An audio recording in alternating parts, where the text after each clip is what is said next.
প্রথমে পটলগুলোকে চেঁচে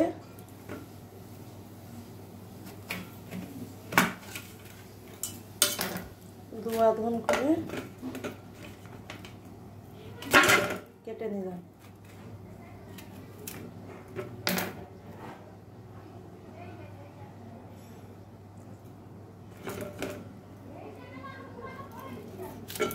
দু আধঘন করে টুকরো টুকরো করে কেটে নিতে হবে।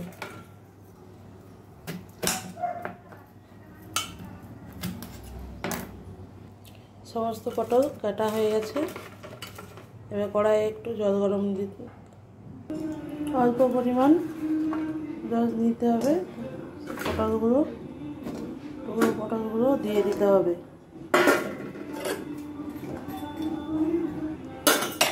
ওই জলেই সিদ্ধ হবে, ওই জলেই সিদ্ধ করতে হবে, ওই জলে সিদ্ধ করতে হবে। আর একটু সামান্য সিদ্ধ হবে। এইবার জলটা শুকিয়ে গেছে।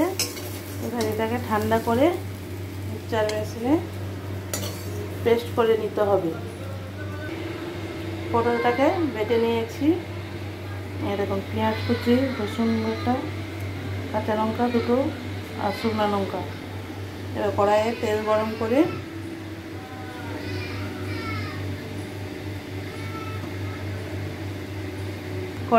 গরম করে শুকনো লঙ্কা দুটো ভেজে নিতে হবে। দুটো রেখে দিয়ে বাকি সব তুলে নিলাম। ওই তেলেই কালো জিরা ফোড়ন দিতে হবে।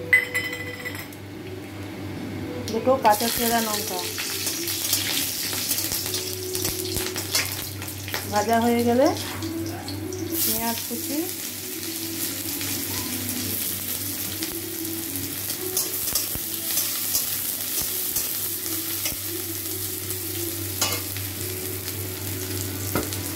রসুন কুচি,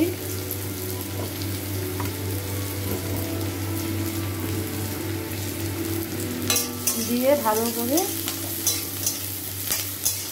লাল করে ভেজে নিতে হবে। ভাজা হয়ে গেছে। একটু হলুদ দিয়ে আর একটু নাড়াচাড়া করে নিলাম। তারপরে পটল বাটাটা দিয়ে দিলাম। জল ছাড়াই বাটতে হবে। এবার সমানে নাড়াচাড়া করতে হবে, সমানে।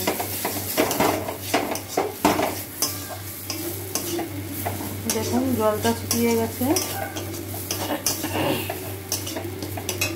এর মধ্যে একটু সামান্য হলুদ আর লঙ্কা গুঁড়ো,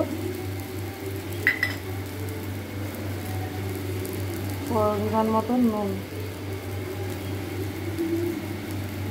দিয়ে আবার সামান্য নাড়াচাড়া করতে হবে। এই দেখুন কতটা শুকিয়ে গেছে। এবার একটু চিনি দিলাম, 2-1 দানা। চিনিটা প্রয়োজন মতন, আপনারা চাইলে দিতে পারেন, না দিতে পারেন।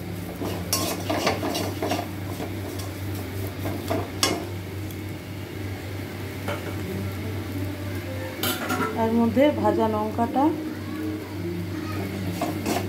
দেখতে সুন্দর লাগে, একটু ঝাল ঝাল লাগে। শুকিয়ে গেছে, হয়ে গেছে প্রায় আমার শেষ।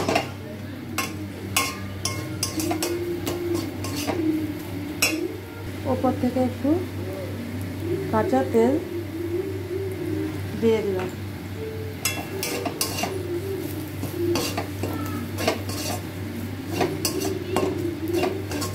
হয়ে গেছে।